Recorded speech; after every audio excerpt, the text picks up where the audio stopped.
character means, but this is what it has meant for me. And I have 10 building blocks for character, in the leadership sense of character.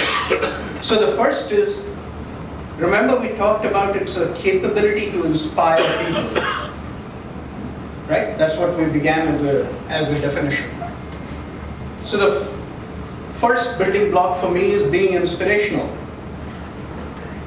And what I have found is that the people who have inspired me most throughout my career, or even today, when I meet them in my advisory scenarios, they have an innate belief that people are special. So the people who inspired me absolutely thought that I was special. They made me feel special. I don't know whether I'm special or not, but they made me feel I was special. And that I counted as an individual. Not as a general manager, not as a managing director. I counted as an individual. So I have been inspired by people who make other people feel special, who make them feel that they count as individuals. They believe that people are responsible and always deserving of our respect and trust. In my view, and this is my view of life, 9 out of 10 people are good people trying to do the best. And I will refuse to sully my view or soil my view of humanity for 10% of the people. And therefore, my style of, or my approach to leadership has always been, you don't need to earn my trust, you can only lose it. So there are 2 ways you can go about it, right? You have to earn my trust. And there are a lot of people who talk about the fact that you have to earn my trust. And at least I have learned that's not my approach. I begin with, you have my trust. You can only lose my trust. You don't need to earn my trust. You can only lose it. You can lose trust, but you don't need to earn it. Okay, so the day I start working with you, and as you can imagine, I worked in 7 countries. I've moved 11 times in 25 years. So I've done many different roles in many countries. And this has worked for me. So every time if I waited honestly to trust people, by the time I developed that trust, I'd probably be leaving. Okay? The second piece of this is I do believe that the person who is in the position of authority needs to earn the trust, not the person who works for you. So you need to earn the trust of your subordinate. They ought to begin with having the trust which they can lose. Am I making any sense? So trust is a very simple phenomenon, right, as a leader?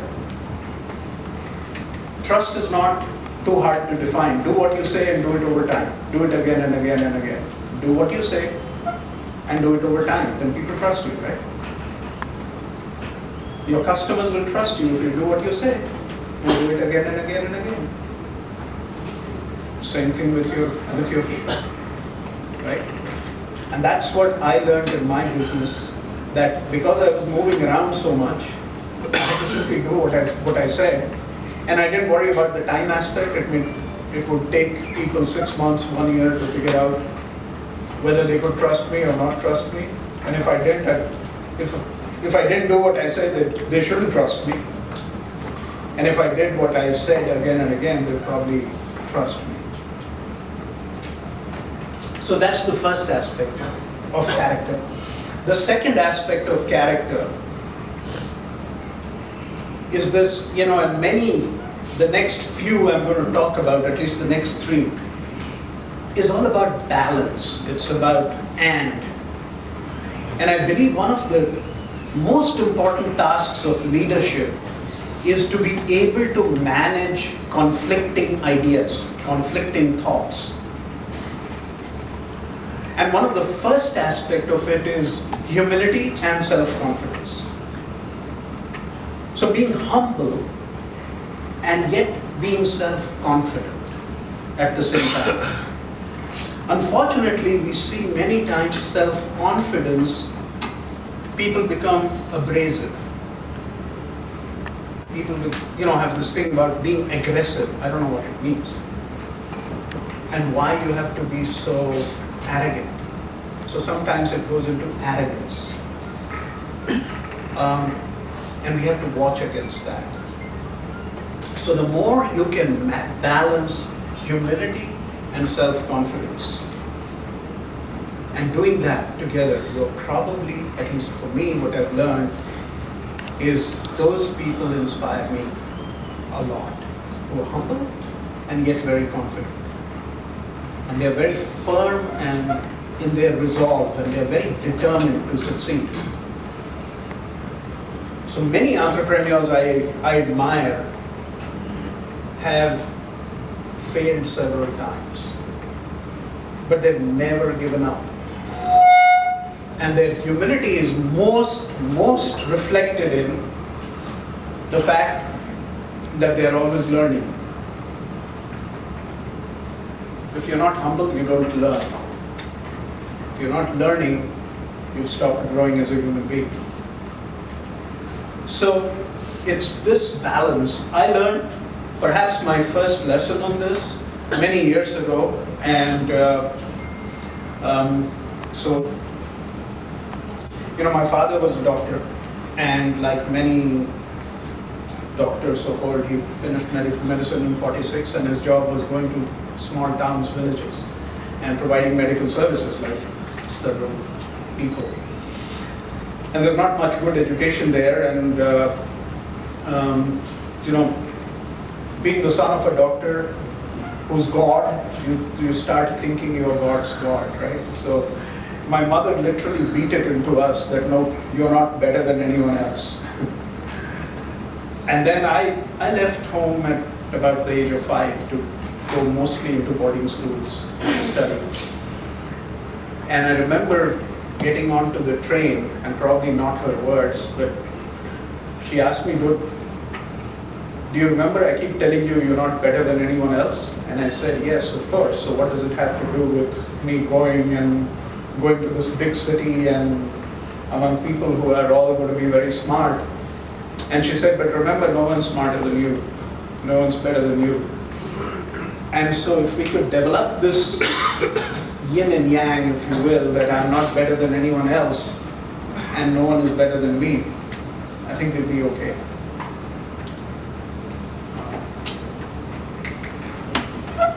Passionate, persistent, and reflective. One of the great hallmarks of great leadership is their passion and persistence to achieve the goal, and yet very thoughtful and very objective on what's working and what's not working.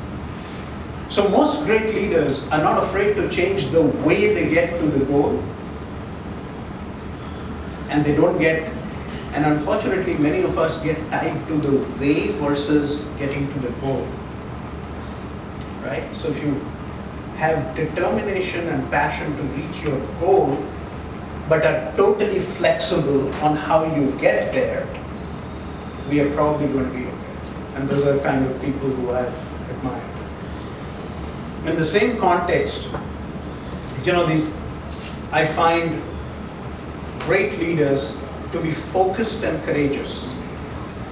They're bold visionaries who are unafraid to fail. And they just don't worry about failure. It's interesting, I came from Bihar, right? So the only thing my dad knew, my father knew, was government service. And he was deathly afraid that when I joined this so-called private sector, he would keep telling me, "Ye to tumko kabhi bhi nikal de sakte hain. They can always throw you out," right? And I said, yeah, that's true. They can always throw me out. It is absolute truth. But one of the things which helped me throughout my career is an absolute belief that there will always be one job for me in the world. And it doesn't matter whether it is inside the company or outside the company. There'll always be one job for me. So long I am focused on how I define leadership, which is an unwavering commitment to delight the customer and making my people successful, I frankly don't care what anyone else thinks. When I first went to Cincinnati, which is Procter & Gamble's headquarters, there are 13,000 people in that office. It's a huge, it's a city, right? And a lot of people would tell me, it seems like you have this little elephant walking around the street, nothing matters to you around you. And I said it doesn't, because frankly, the people I serve, the people I work for, don't sit in this office. I don't work for anyone inside the company. I just don't. The people who eventually pay my salary are the people who ensure that the organization thrives and they live outside the walls of the company. So I had a fascinating experience with one of my lab people, my R&D people in Cincinnati. And you would think, people in America, they can, chuck everything, they're very aggressive and all of that. And I made it a habit to go and talk to my, young people all the time. So one of my leadership mantras was never eat alone. So whenever I didn't have a meeting over lunch, I ate with my people. I went and got 6 young people and I would sit down and chat with them. So one very bright clinical scientist was essentially over a period of time telling me that his bosses were presenting me technology and chemistry data about my product, which was not as good as I was being presented. And I asked him, is this important to you? And he said, yes. I said, then why don't you do something about it? It's your data. You believe it's not being presented appropriately. Why don't you do something about it? Well, he gave me something about I'll be blacklisted and things like that. And I said, so what do you mean by blacklisted? Well, I won't get the best project, so I won't make progress. So I asked him 2 questions. The first question I asked him is, if it's important to you, if it's your idea, if it's important to you, and you don't do anything about it, do you think anyone else will do anything about it? Right? It's not important to them. It's not their idea. So if it's important to you and you don't act on it, nobody else will. The second question I asked him is, suppose I fire you right now. I have the power to do that. I'm standing here. If I decide right now that you should not have a job, I can do that right now.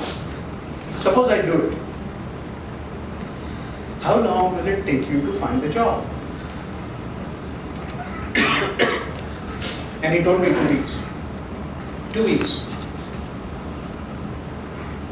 Okay, so I thought about it and he tells me, I'll find a job in 2 weeks.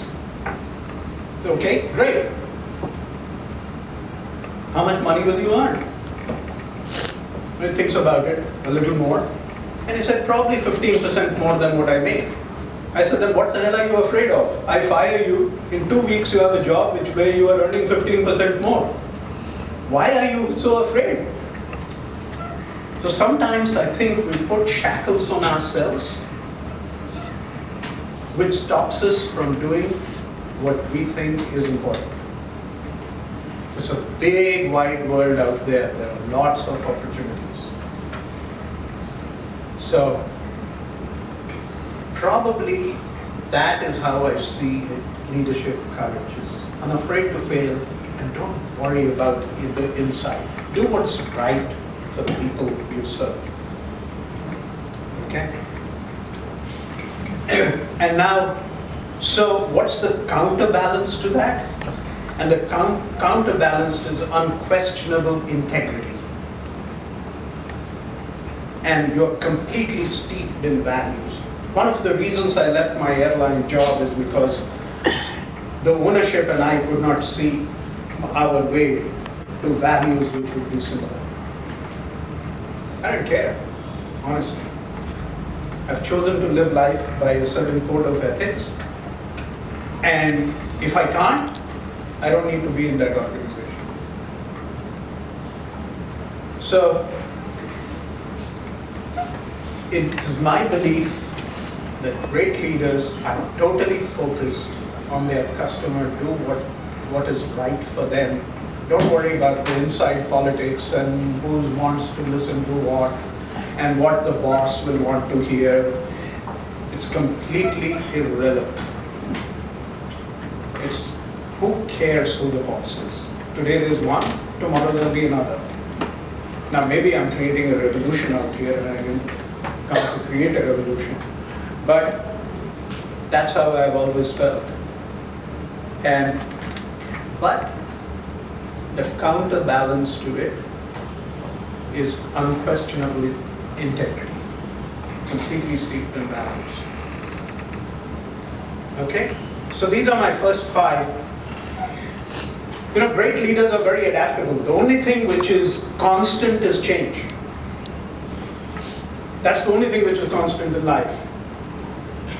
So the US Army has a terminology which they use. They say it's a VUCA word, V-U-C-A. It's volatile, uncertain, complex, and ambiguous. Right? It's volatile, uncertain, complex, and ambiguous. That's the kind of world we live in, right? And so the only thing constant is change, and so great leaders adapt. And they overcome obstacles and setbacks. And a lot of people have asked me, what is the impact of the digital economy and the digital wave on traditional companies which have, the Procter & Gamble company has been in business for 180 years. And I said, we'll adapt. All great companies always adapt. This is a company which came into business making candles. That's how they started their business. They used to sell candles. And from there they've sold, from the razor you shave with in the morning probably, to the shampoo you use, to the skin cream, to the baby, to feminine hygiene. So people adapt. And great companies and great leaders will adapt. The other aspect, which I've been found very inspirational and I've always talked to my people about, is be a knowledgeable resource for your people. So people want to come to you because they will be successful if they come to you. Which means the role of the leader is to be a coach. The difference between a coach and a leader and a manager is, many managers are great at performance reviews and they're always trying to tell you what you're not doing so well. And people go to them because they have to, not because they want to. So how could we make ourselves the knowledgeable resource where people want to come to us? Because coming to us makes them successful. How do they get successful? Because they deliver best customer service, they develop their people, their business is successful. Are you using coach and mentor synonymously? They could be. They could be. I always thought of mentors not in the line of work. So if I work for you, you're probably not my mentor, you're my coach.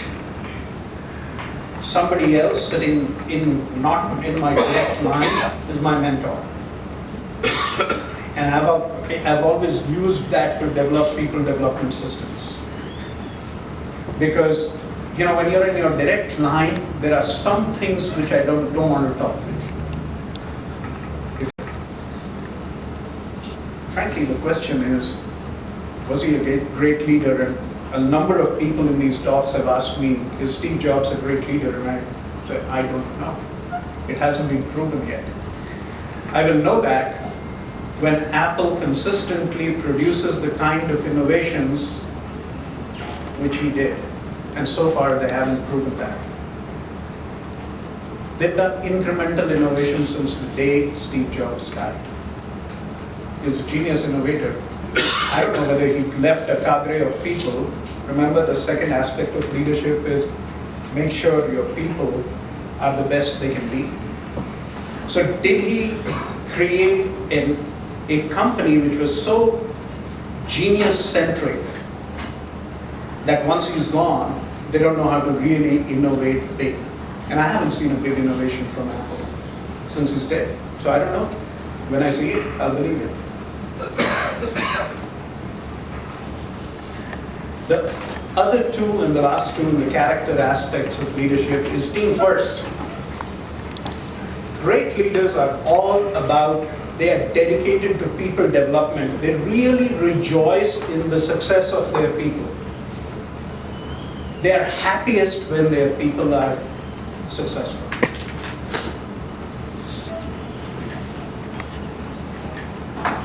And they are the go-to coach. So, you don't have to have, in this, and we'll talk this a little bit, you know, a lot of people associate authority with leadership. And frankly, more and more people are learning that authority has nothing to do with great leadership. It has nothing to do